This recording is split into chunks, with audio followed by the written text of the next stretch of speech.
Hare Krishna everybody and welcome back. Today let's do chapter 20 of the Sriman Narayaneeyam. Chapter 20 is about Rishabha Charita, King Rishabha's story. Rishabha was the descendant of King Priyavrata.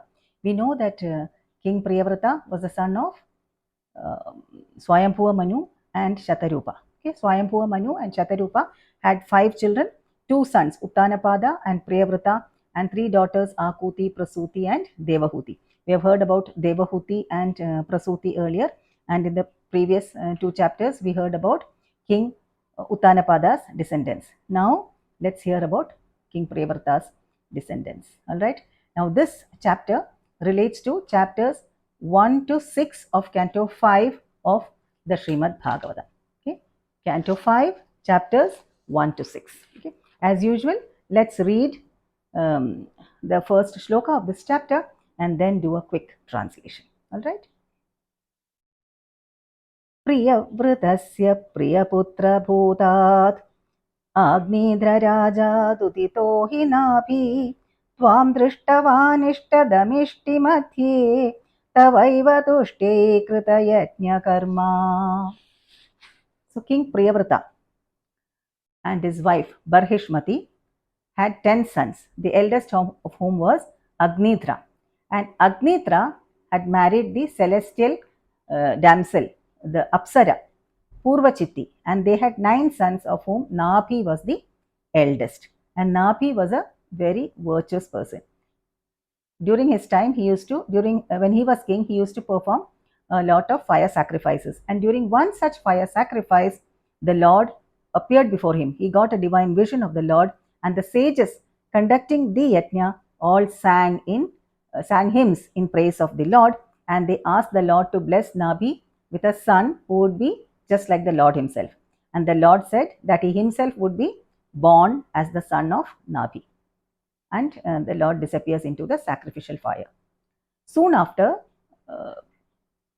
this, Meru Devi, the wife of Nabhi, begot a son. Okay, she had a son whose name was Rishabhadeva. Okay, now Rishabha was a part incarnation of the Lord himself. Okay. Now, when Rishabhadeva came of age, Nabhi entrusted the administration of the kingdom to Rishabhadeva and then left for the forest with his wife Meru Devi to lead an ascetic life. And worshipping the Lord there, he attained the state of supreme bliss. Okay.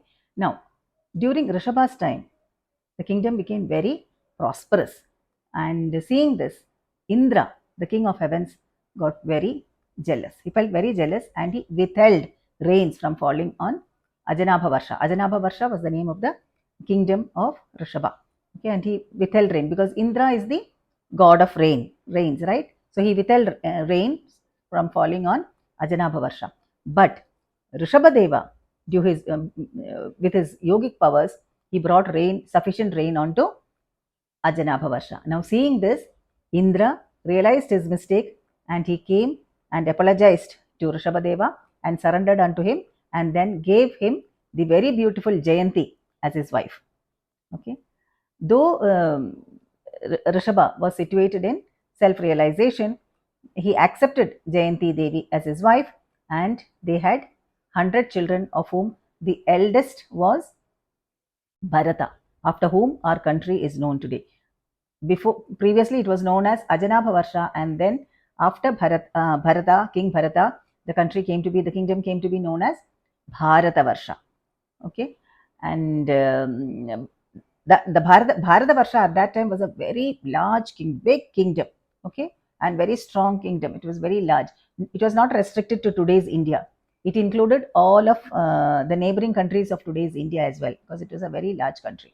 So Bharata became the king of Bharatavarsha after Rishabhadeva, and Rishabhadeva's 9 other sons became rulers of the different parts of Bharatavarsha. 9 other sons became yogis, known as the Navayogis. They were collectively known as the Navayogis.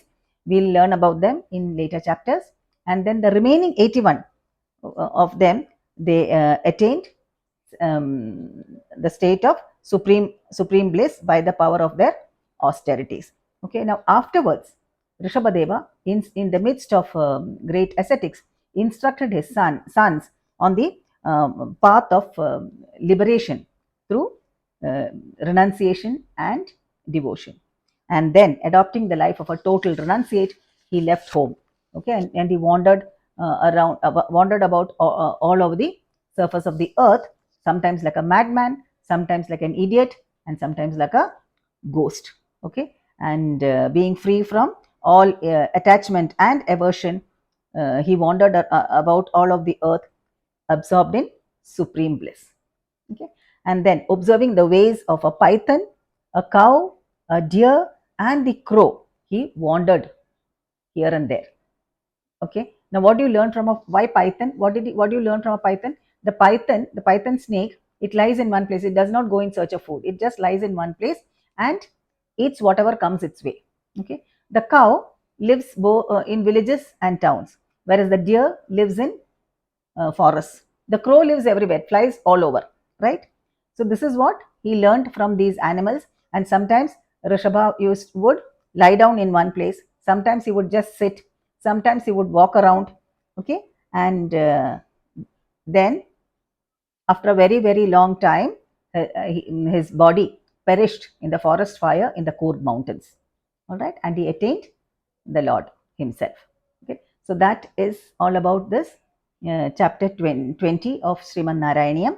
And this chapter, the poetry Melpattur Narayana Bhattathiripad winds up this chapter by saying, "O Lord of Guruvayur, deign to eradicate my afflictions."